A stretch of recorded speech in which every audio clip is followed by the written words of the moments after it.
कल्याण डोंबिवली महानगरपालिकेमध्ये 65 इमारती ज्या आहेत त्या उभ्या राहिल्या. मात्र अनेक नागरिकांना असा प्रश्न पडला आहे की 65 इमारती उभ्या राहिल्यात, मात्र या उभ्या राहत असताना अधिकाऱ्यांना दिसल्या नाहीत का, किंवा इतर लोकांना काही दिसल्या नाहीत का? अनधिकृत बांधकाम ह्या कशा उभ्या राहिल्यात? हे सगळे प्रश्न जे आहेत ते आता सध्या सर्व राजकीय मंडळी असतील किंवा सर्वसामान्य लोक असतील, कल्याण डोंबिवलीकरांना पडलेले आहे. मात्र आपण एक केस स्टडी केलेली आहे ABP माझाने, आणि या केस स्टडीमधून एक धक्कादायक माहिती समोर आलेली आहे की अधिकारी कशा पद्धतीने घरांना किंवा अनधिकृत बांधकामांना अभय देतात आणि त्यांच्याच आशीर्वादाने हे बांधकामं कसे होतात, हा सगळा संपूर्ण प्रकार जो आहे तो आपण A to Z कहाणी जी आहे ती आपण आपल्यासोबत एक पाटील कुटुंब आहे त्यांच्याकडून जाणून घेणार आहोत. प्रथम जर पाहिलं आपण तर हे प्रकरण जे आहे 2023ला सुरू झालेलं आहे आणि 2023मध्ये धक्कादायक माहिती समोर आलेली आहे की हे पेपर ह्या जे विनोद विष्णू पाटील जे आहेत त्यांनी 2023ला कल्याण डोंबिवली महानगरपालिकेच्या अधिकाऱ्यांना एक तक्रारी अर्ज दिला. या तक्रारी अर्जामध्ये त्यांनी असं म्हटलं होतं की माझ्या आईची वडिलोपार्जित जमीन जी आहे त्या जमिनीवरती अनधिकृत बांधकाम सुरू आहे. बेकायदेशीररित्याने कुठल्याही परवानग्या न घेता ते बांधकाम सुरू होतं आहे आणि ते बांधकाम त्वरित आपण थांबवण्यात यावं असा तक्रारी अर्ज केला. आणि विशेष म्हणजे या तक्रारी अर्जासोबतच त्यांनी काही फोटो देखील या अर्जासोबत जोडले. जर पाहिलं तर हे फोटो आहेत आणि या ठिकाणी हा पायाभरणी जी आहे ती या ठिकाणी सुरू असतानाची तक्रार आहे. ही पायाभरणी सुरू आहे आणि हळूहळू 2023 संपलं आणि 2022पर्यंत हे प्रकरण आलं. काही गुगल फोटो ज्यावेळेस ही तक्रार सुरू झाली तेव्हा पुढे चालून चालढकलपणा जेव्हा केला तेव्हा अशा पद्धतीने चाळी उभा राहिल्या. मात्र अधिकाऱ्यांनी या सगळ्या प्रकरणाकडे चालढकलपणा केला, टाळाटाळ केली. पुढे चालून 2024ला सर्वे क्रमांक 1722 मध्ये जिओचे काही फोटो अधिकाऱ्यांना पाठवण्यात आले. त्यावेळी या ठिकाणी अशा प्रकारच्या 4 चाळी ज्या आहेत त्या उभ्या राहिल्या. यामध्ये जवळपास 40हून अधिक काही रूम बांधण्यात आले आणि हळूहळू हे प्रकरण पुढे जात राहिलं. नेमकं काय प्रकरण होतं, कशा पद्धतीने अधिकाऱ्यांनी म्हणजे पायाभरणीपासून तर अगदी इमारत उभी राहीपर्यंत किंवा चाळी उभी राहीपर्यंत कसं अभय दिलं, कसा पाठिंबा दिला, हे आपण जाणून घेणार आहोत. आपल्यासोबत हे पाटील कुटुंब आहे. गेले 2 वर्षापासून यांनी महापालिकेकडे तक्रार केली, मात्र महापालिकेने कुठलीही तक्रार ऐकून घेतलेली नाही आणि उलट तारीख पे तारीख अशा पद्धतीच्या सुनावण्या केलेल्या आहेत. ताई, काय सांगाल तुम्ही? खरं पाहिलं तर 2023पासून हे सगळं प्रकरण हाताळत आहे, कसा अनुभव आला आणि काय काय तुम्ही अधिकाऱ्यांच्या निदर्शनात आणून दिलं हे सगळं? अनुभव म्हणाल तर अनुभव अत्यंत वाईट होता. कारण की सुरुवातीपासून मी आपणास सांगते की मौजे सर्वे नंबर क्रमांक 1732 व 1722 चिंचपाडा येथे अनधिकृत बांधकाम सुरू आहे याची तक्रार आम्ही 10 जुलै 2023ला केली होती. वॉर्ड ऑफिसरांकडे रीतसर कायदेशीर तक्रार केलेली असतानाही वॉर्ड ऑफिसरांनी त्याच्याकडे दुर्लक्ष केले व त्यांनी हेतुपुरस्पर करून ते काम सुरूच ठेवले. वारंवार तक्रारी करून त्यांनी सुनावणी ठेवली. सुनावणीचा निर्णय असा लावण्यात आला की पुढे आमच्या ह्याच्यामध्ये जे कार्य करता येईल, ते कार्यवाही करता येईल ते आम्ही करू म्हणून. त्याच्यानंतर आम्ही उपायुक्तांकडे आले, तेव्हा प्रसाद बोरकर उपायुक्त होते. उपायुक्त साहेबांनी आमचे म्हणणे ऐकून घेतले व त्यांनीही सुनावणी लावली. ही सुनावणी होती दुसरी सुनावणी. त्यानंतर त्या सुनावणीमध्ये उपायुक्तांनी सुनावणीच्या निर्णयामध्ये असे जाहीर केले की हे अनधिकृत बांधकामे तात्काळ निष्कर्षित करण्यात यावे. परंतु वॉर्ड ऑफिसरनी याकडे, हेमा मुंबरकर मॅडम होत्या तेव्हा, त्यांनी ह्याच्याकडे हेतुपुरस्कर पुन्हा दुर्लक्ष केले व ते काम सुरूच ठेवले. आणि ते आता नोव्हेंबरपर्यंत ते चाळीचे बांधकाम पूर्ण झाले. त्यांना टॅक्स पावत्या लावल्या, खोट्या टॅक्स पावत्या लावण्यात आल्या वॉर्ड ऑफिसरांकडून. नंतर पुन्हा आम्ही उपायुक्तांकडे तक्रार केली का तुम्ही ते कारवाई काहीच होत नाही, तोडक कारवाई काहीच होत नाही, उलट बांधकाम सुरूच आहे म्हणून. त्यानंतर प्रसाद बोरकरांनी वारंवार त्यांना 2 स्मरणपत्र दिले हेमा मुंबरकर मॅडमला का तुम्ही ह्याचा पाठपुरावा करत आहे, तक्रारदार कारवाई का करत नाही म्हणून. तर त्यांनी आम्हालाच दम दिला. त्यांनीच आम्हाला पत्राद्वारे असा फौजदारी गुन्हा दाखल करू अशी आम्हाला कोणी दम दिला तुम्हाला हा सगळा? हा हेमा मुंबरकर सहाय्यक आयुक्त, तत्कालीन सहाय्यक आयुक्त होत्या. त्यांनी आम्हाला लेखी स्वरूपातही माझ्याकडे आहे हां, त्याच्यात असं लिहिलं त्यांनी का तुम्ही आम्हाला महापालिकेला जर तुम्ही सपोर्ट केला नाही, सहाय्य केलं नाही तर तुमच्यावरच उलट आम्ही फौजदारी गुन्हा दाखल करू. याबाबतची तक्रार मी आयुक्त मॅडमकडे केली तर आयुक्त मॅडम मला म्हणाल्या त्या करू शकतात म्हणून, त्या बोलू शकतात, त्यांना राईट्स आहेत ते बोलण्याचे. त्याच्यानंतर पुन्हा वारंवार तक्रार करून नंतर मंगेश चितले म्हणून होते अतिरिक्त आयुक्त, त्यांच्याकडे भेट घेऊन वारंवार त्यांनाही तक्रार केल्या. त्यांनी स्मरणपत्र काढले की कारवाई करा म्हणून, परंतु हेमा मुंबरकर मॅडमनी कोणतीही कारवाई केली नाही. त्यानंतर मी पुन्हा जनता दरबारामध्ये आयुक्त मॅडमला भेटले. आयुक्त मॅडमनी अवधूत तावडे साहेबांना आदेश दिले की तुम्ही प्रत्यक्ष पाहणी करून त्या जागेची प्रत्यक्ष पाहणी करून तुम्ही सुनावणी घ्या म्हणून. अवधूत तावडे साहेब माझ्यासोबत आले, त्याचा व्हिडिओही माझ्याकडे आहे आणि नंतर साहेब त्याला नकार देत होते, परंतु मी आयुक्त मॅडमला सांगितले का त्याच्या व्हिडिओ आमच्याकडे आहेत का साहेब आमच्या पाहणी केल्याचे. कारण की त्यानंतर अवधूत तावडे साहेबांना मी हा प्रश्न विचारला का तुम्हाला पाहणीमध्ये काय दिसलं, पाहणी अहवाल द्यावा. RTIनुसार मी त्यांना प्रश्न विचारला तर त्यांनी निरंक आहे म्हणून मला असं उत्तर दिलं.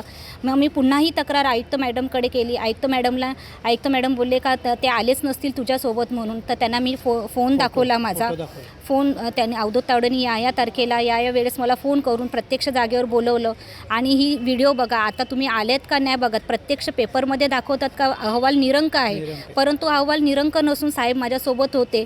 त्याच्यानंतर मग मॅडमने त्यांना आदेश दिले का आता त्यांची एक सुनावणी घे म्हणून. पुन्हा सुनावणी घेण्याचं ठरलं. सुनावणी घेण्याचा कालावधी एवढा अवधूत तावडे साहेब लॉंग ठेवायचे का त्याच्यामध्ये 1-2 महिने असेच निघून जायचे. त्यांच्या रोज ऑफिसला जर तुम्हाला प्रत्यक्ष बघायचं असेल तर तुम्ही CCTV फुटेज चेक करू शकता. मी हँडिकॅप असून, दिव्यांग महिला असून मी रोज इथे हेलपाटे मारत होती, पण उपायुक्त मला काहीच कॉपरेट करत नव्हते. एक सुनावणीला जेमतेम 2-3 महिने लावायचे. अशा आमच्या 6 सुनावण्या झालेल्या आहेत. विचार करा ह्याच्यामध्ये म्हणजे सुनावणीला ती लावायची आणि त्या दरम्यान बांधकाम हळूहळू पुढे जात होतं, चालूच होतं. बांधकाम सुरू होते, विकल्या गेल्या, लोक बांधकाम सुरूच होतं. बांधकाम सुरू म्हणजे अक्षरशः तिथे लोक राहायला आली होती, टॅक्स पावत्या लागलेल्या होत्या आणि सर्व काही तिथे सुरळीत चालू होतं. परंतु मी इकडे धावपळ करत होती ती वेगळीच, त्याला काहीही अर्थ नव्हता. आणि KDMCचे मध्ये मी जे पेपरवर्क माहिती गोळा करत होती त्याला तर शून्य किंमत होती, कारण की जे मला प्रत्यक्षात तोडक कारवाई पाहिजे होती तर ते न होता.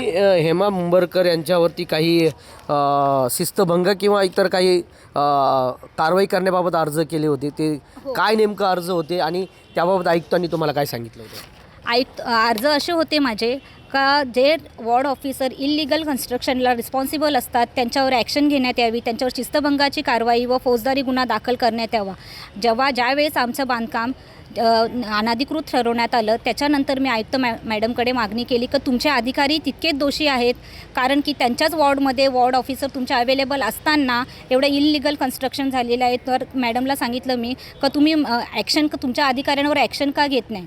तर तेव्हा मला आयुक्त मॅडम म्हणाल्या का हा अर्ज तू आजच केला आहे म्हणून. ही गोष्ट होती मागच्या महिन्याची, परंतु मी मॅडमच्या निदर्शनास आणून दिलं का ही जे मी अर्ज केले ते 24पासून आहेत, 24, 23, 25 ह्याला 3 वर्षाचा कालावधी ओलांडलेला आहे. जरी तुम्ही 23च्या एंडिंगला आलेला असेल तेव्हा 23च्या एंडिंगला जरी आयुक्त मॅडम खुर्चीवर आलेला असेल त्या दिवसापासून मी त्यांची भेट घेऊन त्यांना हा वारंवार प्रकरण सांगत आले की अधिकारी असा प्रकारे हेतुपुरस्पर वॉर्ड ऑफिसर अनधिकृत बांधकामधारकांना एवढा सपोर्ट करतात आणि अनधिकृत बांधकाम वाढतच चाललेलं आहे. त्याच्यानंतर मॅडमच्या आदेशानुसार पुन्हा आमची सुनावणी घेण्यात आली. तेव्हा वॉर्ड ऑफिसर मॅडमनी सुनावणी दरम्यान उपायुक्तांना असं सांगितलं लेखी स्वरूपात की तक्रारदार गैरहजरदार हजर नसल्यामुळे ही सुनावणी पुढे ढकलण्यात यावी. अन्यायकारक आहे. त्याच्यानंतर पुन्हा आमची सुनावणी ठेवली. ही होती सुनावणी. त्या सुनावणीच्या दरम्यान त्यांनाही बोलवण्यात आले गैरहजरदार ज्यांच्याविरुद्ध आपण तक्रार केली, अनधिकृत बांधकामधारक, ते सहाय्यक आयुक्त, उपायुक्त आणि आमची एक पुन्हा सुनावणी घेण्यात आली. त्या सुनावणीचे निर्णय असे देण्यात आले की ही जे बांधकाम आहे ते अनधिकृत घोषित करत आहोत आणि ह्याच्यामध्ये समोरच्यांकडे काही कागदपत्रे नाही आहेत आणि जे फोटोज आहेत, जे पेपर त्यांनी सादर केलेले आहेत ते खोटे आहेत. कारण की हेमा मुंबरकर मॅडम सांगत होत्या की हे बांधकाम 2015चं आहे, ते 15चं नसून 22-23चं आहे. गुगल फोटोद्वारा आम्ही सिद्ध करून दाखवलं. तेव्हा उपायुक्तांनी रिझल्ट दिला का हे बांधकाम अनधिकृत आहे. परंतु पावसाळ्याची कारणं देत पावसाळ्यामध्ये तोडक कारवाई करता येत नाही असे हायकोर्टाचे आदेश आहेत. हे आम्ही मान्य केले. त्याच्यानंतर पुन्हा आम्ही तगादा लावला की तुम्ही कारवाई का करत नाही. त्याच्यानंतर कारवाई पूर्णतः थांबवली गेली. त्याच्यानंतर पुन्हा वॉर्ड ऑफिसर किशोर ठाकूर आले. तिथे हेमा मुंबरकरांची बदली झाली. त्यांच्या जागेवर किशोर ठाकूर आले. 3 महिने होते, पण 3 महिन्याचे मी त्यांच्याकडे पाठपुरा घेऊनही त्यांनी मला काही सपोर्ट केला नाही. त्यानंतर त्यांच्या जागेवर आले भारत पवार. 9 वार्डचे. हे कधी आले म्हणजे साल कसं 2023 पासून 2025 म्हणजे हेमा मुंबरकर गेल्याच्या नंतर किशोर ठाकूर हे किती साली आले? 2023ला की 24ला आले? किशोर ठाकूर 2024ला आले आणि ते 3च महिन्याचा कालावधी होता. त्यानंतर त्यांची बदली झाली. त्यांच्या जागेवर पुन्हा भारत पवार साहेब आले. भारत पवारकडे पण पुन्हा मी तेच तगादा सुरू केला का तुम्ही तोडक कारवाई करत नाही, तर त्यांनी पेपरवर फक्त कागदी घोडे नाचवले भारत पवार साहेबांनी. परंतु प्रत्यक्षात तोडक अशी कारवाई काहीच केली नाही. त्यांनी फक्त मला फिरवत राहिले का तुम्ही असं करा, तसं करा. हे केल्यानंतर आम्ही ही ॲक्शन घेतली, ती ॲक्शन घेतली. पण प्रत्यक्षात मुळात सत्य परिस्थिती अशी होती का तिथे बांधकाम उभं होतं अनधिकृत. त्यांना वीज, त्यांना पाणी, सर्व काही घरपट्टी, सर्व काही सुखसोयी उपलब्ध करून वॉर्ड ऑफिसरला देत होते. ह्याच्यामागे कारण काय आहे? हे कारण आपण याच्यामध्ये जे भ्रष्ट अधिकारी आहेत त्या भ्रष्ट अधिकाऱ्यांची चौकशी व्हावी. कारण की हे बांधकाम का एका दिवसात उभं राहणारं नाही आहे. चाळ बंगले म्हटल्यानंतर त्यांना वेळ लागतोच. आणि आमचा अर्ज हा पायाभरणीपासून होता. मॅडमनी कोणताच त्याला प्रतिसाद दिला नाही. उलट मॅडमनी तो बांधकाम सुरू ठेवलं आणि आमचीही फसवणूक केली. अशा प्रकारे फसवणूक केली. मी एक दिव्यांग महिला असताना मला शारीरिक एवढा त्रास दिलेला आहे मॅडमनी का त्या फौजदारी गुन्ह्यापर्यंत. त्याच्यानंतर मॅडमनी वेळोवेळी त्यांना त्यांच्या निदर्शनास आणून दिल्यानंतरही मला उपायुक्तांच्या कार्यालयात दमदाटी करत होती. हे अवधूत तावडे साहेबांनी बघितलं. तेव्हा कोण दमदाटी करत होते? हेमा मुंबरकर माझ्यावर दमदाटी करत होती सुनावणी दरम्यान.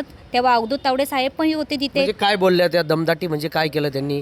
काय या प्रकरणाबद्दल काही बोलल्यात का त्या? जेव्हा त्यांना समजलं, जेव्हा त्यांच्या लक्षात आलं की आम्ही गुगल फोटो सादर केलेले आहेत आता का हे बांधकाम अनधिकृत घोषित 2016 ते 2021 पर्यंत हे गुगल फोटो आम्ही सादर केलेले आहेत. जेव्हा त्यांच्या सुनावणी दरम्यान लक्षात आले का इम्पॉसिबल होतं हे गुगल फोटो आणणे, सॅटेलाईट फोटो आणणे, पण ते आम्ही त्यांच्यासमोर हजर केले तावडे साहेबांसमोर.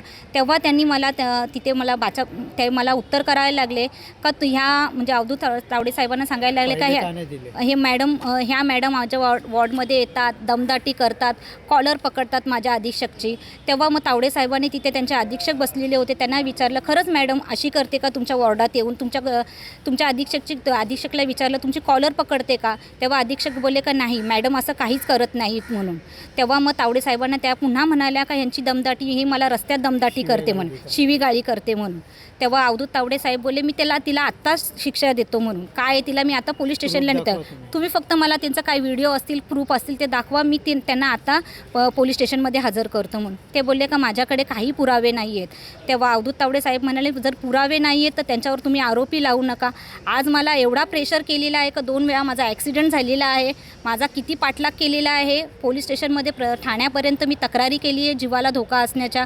परंतु एक न्याय मिळावा म्हणून मी ही दगदग करत आहे आणि हे सगळं फेस करत आहे. त्याच्यानंतर जी भारत पवार साहेबांनी आता पुन्हा तोडक कारवाई होती 21 जानेवारीला तोडक कारवाई होती. पुन्हा ती रद्द केलेली तोडक कारवाई 7 तारखेला ठेवली आणि त्याच्यानंतर पुन्हा पत्र काढलं का पुन्हा सुनावणी होईल. हे कितपत योग्य वाटतं आणि कितपत साजेसं आहे? हे महापालिकेच्या पुस्तकात बसतं का हे सगळे नियम? म्हणजे 2023 ते 2025 तुम्हाला गाठावं लागलं या सगळ्या प्रकरणात? हो, अगदी सुई एवढं माझं प्रकरण होतं, पण डोंगरा एवढं महापालिकेने केले. परंतु त्याला आयुक्त मॅडम, उपायुक्त, सहाय्यक आयुक्त कोणीही त्याला सहाय्य करत नाहीत. मला उलट आमच्यावरच पुढे ढकलणी करतात. ते ही सुनावणी घेऊ, ती सुनावणी घेऊ. 478 घोषित करून खाली करण्याच्या नोटिसी निघाल्यात. परंतु प्रत्यक्षात कारवाई काहीच नाही आहे. ही फक्त कागदी घोडे नाचवले गेलेले आहेत. अत्यंत धक्कादायक आहे. जर ऐकलं हे तर अगदी म्हणजे कुठल्याही व्यक्तींना हे सगळं यांची कथा जर ऐकली तर धक्काच बसेल. कारण यामध्ये जर पाहिलं तर आपण सहाय्यक आयुक्त जे आहेत हेमा मुंबरकर होत्या, त्यानंतर किशोर ठाकूर आणि त्यानंतर जे आले ते भारत पवार आणि यामध्ये अनधिकृत बांधकामाचे अवधूत तावडे त्याचप्रमाणे प्रसाद बोरकर हे 2 अनधिकृत बांधकाम विभागाचे उपायुक्त होते. मात्र या सगळ्या अधिकाऱ्यांनी संगमत केलेलं आहे. याच्यातून एक स्पष्ट होतं आहे की यांचं संगमत आहे. पायाभरणीपासून तक्रारी आहेत, 2 वर्षांनी चालढकलपणा केला आणि तारीख पे तारीख देत हे सगळं प्रकरण जे आहे ते तडीस नेण्यासाठी त्यांनी खोडा घातलेला आहे आणि जवळपास 40 रूम त्या ठिकाणी उभा राहिल्या. धक्कादायक म्हणजे त्या रूमला टॅक्स देखील लावण्यात आलेला आहे, खोटे कागदपत्र लावण्यात आले. 2015चे काही टॅक्स ग्रामपंचायत दाखवण्यात आले आणि हे रूम जे आहे ते 2015ला बांधण्यात आलेत असं देखील त्यांनी सांगितलं. आणि हे जवळपास 40 रूम त्या ठिकाणी उभारण्यात आले. त्यामधील जवळपास 29 रूमला टॅक्स त्यांनी कर आकारण्यात आलेला आहे. हे सगळं धक्कादायक आहे. म्हणजे अर्थातच आपल्याला ह्या केस स्टडीमधून एक गोष्ट लक्षात येत आहे की जे अनधिकृत बांधकाम होतात हे बांधकाम कसे होतात, तर हे बांधकाम अधिकाऱ्यांच्या चालढकलपणामुळे होतात आणि या अनधिकृत बांधकामांना पाठीशी घालणारेच अधिकारी आहेत. धक्कादायक म्हणजे हे जे तक्रारदार आहेत या तक्रारदारांना या हेमा मुंबरकर ज्या सहाय्यक आयुक्त आहेत त्यांनी पोलीस स्टेशनमध्ये तुमची तक्रार करेल असं देखील धमकावलं आहे. हे कितपत योग्य आहे आणि यांना नेमकं कोणाचं पाठबळ आहे हे पाहणं महत्त्वाचं ठरणार आहे. कॅमेरामन अभिलाष डावरेसह सुरेश खाडे, एबीपी माझा, कल्याण. एबीपी माझा, उघडा डोळे बघा नीट.